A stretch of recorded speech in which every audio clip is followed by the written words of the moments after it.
22 رجب کو کونڈے کرتے ہیں، حلوہ پوری پکاتے ہیں، کھاتے ہیں۔ یہ لوگ پہلے اپنے گھروں میں چھپ چھپ کے کھاتے تھے، حلوہ پکاتے تھے، کھاتے تھے۔ پھر کہا کیوں نہیں ہم ان سیدھے سادے مسلمانوں کو بھی شریک کریں۔ ان لوگوں نے ایک کہانی بنائی دھوکہ دینے کے لیے مسلمانوں کو۔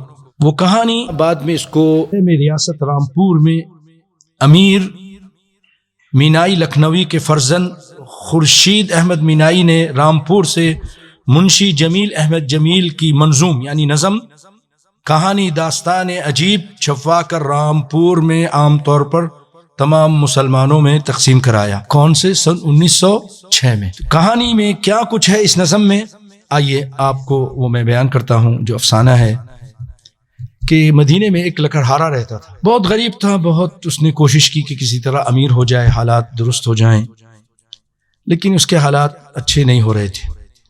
تو اس نے کہا چلو میں قسمت آزماتا ہوں، ملک سے باہر جاتا ہوں۔ وہ دوسرے ملک چلا گیا کہیں اور، تاکہ کچھ پیسے ہاتھ آ جائیں۔ ادھر بیوی پریشان ہو گئی بہت کہ کچھ بھی نہیں ہے تو کیا کروں۔ چلو جو وزیر آنی تھی، وزیر کے گھر میں وزیرانی، اس سے جا کے بات کی۔ انہوں نے اس کو نوکری پہ رکھ لیا کہ ٹھیک ہے جھاڑو دینا، صفائی کرنا، تم کو پیسہ دے دیا کریں گے۔ تھی صفائی کرتی تھی۔ ایک دن اسی طرح صفائی کر رہی تھی تو گلی سے جناب امام جعفر صادق رحمت اللہ علیہ گزرے، اپنے ساتھیوں کے ساتھ تھے۔ آپ ٹھہر گئے اور آپ نے لوگوں سے پوچھا آج کون سا دن ہے؟ تو لوگوں نے کہا آج 22 رجب ہے۔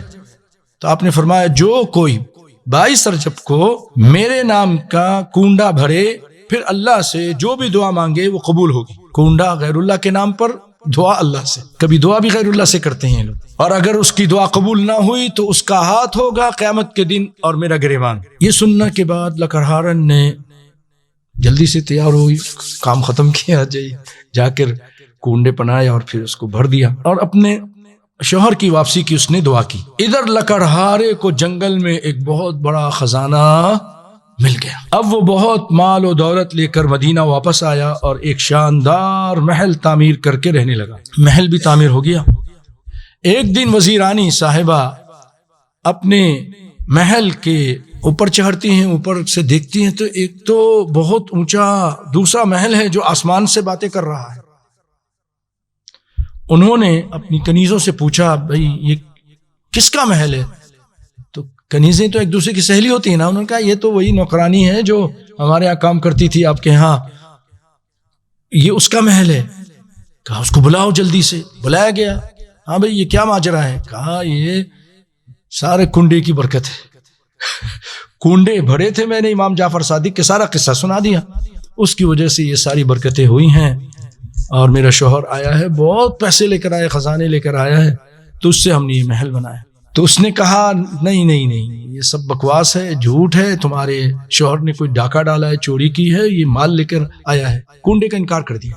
جیسے اللہ کا عذاب نازل ہونا شروع ہو گیا، چھوٹے وزیر نے بڑے وزیر کے خلاف غبن ثابت کر دیا۔ یہ وزیر صاحب تو چور ہیں، یہ دیکھو حساب کتاب میں۔ بادشاہ نے جب دیکھا واقعی وہ تو بالکل ایسے ہی چور لگ رہا تھا حساب کتاب میں، بادشاہ نے اس کو وزارت سے معزول کیا اور اس کے بعد اس کو جلا وطن کر دیا، یعنی اب تم یہاں سے دفع ہو جاؤ۔ اب یہ دونوں میاں بیوی جا رہے تھے، راستے میں ایک جگہ کہیں تھوڑے سے کوئی جیب میں ہوں گے سکے مکے، تو اس سے جو ہے انہوں نے وہ خرید لیا، پوٹلی میں باندھ لیا، کہیں بھوک لگی کہ چلو کھائیں گے۔ ادھر بادشاہ کا جو شہزادہ تھا بیٹا، وہ کہیں شکار کے لیے صبح گیا تھا، اب شام ہو گئی واپس نہیں آیا، سب لوگ پریشان، بادشاہ تو زیادہ پریشان، کہاں ہے میرا بیٹا؟ وزیر نے کہا حضرت جان کی پناہ چاہوں تو عرض کروں، جیسے کہانی میں کہتے ہیں، بادشاہ سلامت۔ لگتا ہے کہ یہ بڑے وزیر کی کارستانی ہے، جس طرف شہزادے صاحب گئے ہیں اسی طرف وزیر کو جاتے ہوئے دیکھا گیا ہے، یہ بھی انہی کے پیچھے پیچھے گیا تھا۔ بادشاہ نے پھر ہرکارے بھیج دی، اپنے سپاہیوں کو بھیج دیا، جاؤ جاؤ اس کو پکڑ کے لے کر آؤ۔ دونوں کو میاں بیوی کو پکڑ کے لایا گیا، بادشاہ کے سامنے پیش کیا گیا۔ بادشاہ نے کہا ایسا کرو، یہ کیا ہے؟ پوٹلی، ذرا پوٹلی دکھاؤ، کیا اس میں؟ کہا اس کے اندر خربوزہ ہے۔ کہا کھولو اس کو۔ کھولا تو اس کے اندر شہزادے کا سر پڑا تھا۔ بادشاہ تو حیران بعد میں ہوتا. لکڑہارا اور لکڑہارن حیران تھے کہ یہ کیا خربوزہ سر بن گیا. بادشاہ بہت غضبناک ہوا اور کہا کہ ان کو جیل میں ڈال دو اور ان کو صبح پھانسی دیں گے. ہمارے بیٹے کے قاتل بھی ہیں یہ لوگ, انتقام لیا انہوں نے, جیل میں ڈال دیا. اب جب دونوں میاں بیوی تنہائی میں بیٹھے تو شوہر کہنے لگا کون سی غلطی ہوئی ہم سے, کیا خطا ہو گئی ہم سے, سوچو تم نے کوئی غلط حرکت کی یا میں نے کی, دونوں ہی سوچتے ہیں. تو بیوی نے کہا ہاں مجھ سے غلطی ہوئی تھی. کیا غلطی ہوئی تھی؟ لکڑہارن کے قصہ بیان کر دیا اور کہا میں نے اس امام جعفر صادق کے کنڈے کا انکار کر دیا تھا. کہا لگے ارے بڑی مانوس, یہ تو بہت بڑی خطا کی تو نے امام جعفر صادق کے کنڈے کا انکار کر دیا, تبھی تو اتنا بڑا عذاب آ گیا, وزارت بھی گئی, جلا وطن بھی ہوئے, پھر واپس لا کے اب صبح ہم قتل کر دیے جائیں گے. چلو اللہ سے معافی مانگو. اب دونوں ساری رات توبۃ اللہ کرتے رہے, معافی مانگتے رہے ہیں. اللہ کا کرنا ایسا ہوا کہ صبح تڑکے شہزادہ آ گیا زندہ صحیح سلامت. اب بادشاہ, اب حیران ہونے کی باری تھی بادشاہ کی, یہ کیا یہ زندہ ہے؟ تو پوٹلی میں کیا ہے؟ بلاؤ دونوں کو. بلایا گیا. یہ کیا ہے پوٹلی میں؟ کھولو اس کو. پوٹلی کھولی گئی تو اس میں تو سر تھا. ابھی خربوزہ ہے, پہلے سر تھا. کہا ماجرا کیا تم بتاؤ.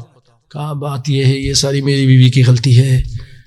وہ لکڑہارن آئی تھی, اس نے سارا قصہ بیان کیا اور کہا ایسا ایسا. تو اس نے کہا نہیں, یہ تیرا شوہر چور ہے, کنڈے کی کوئی برکت نہیں ہوئی ہے, اس کی وجہ سے نہیں ہوا ہے, تو یہ عذاب آیا ہے. بادشاہ کے بات سمجھ آ گئی. بادشاہ نے اس کو دوبارہ وزیر بنا دیا اور چھوٹے وزیر کو اب جلا وطن کر دیا. اور ہر سال 22 رجب کو یہ لوگ کنڈے منانا, بادشاہ بھی وزیر بھی سب لوگ دھوم دھام سے کنڈے منانا شروع ہو گئے.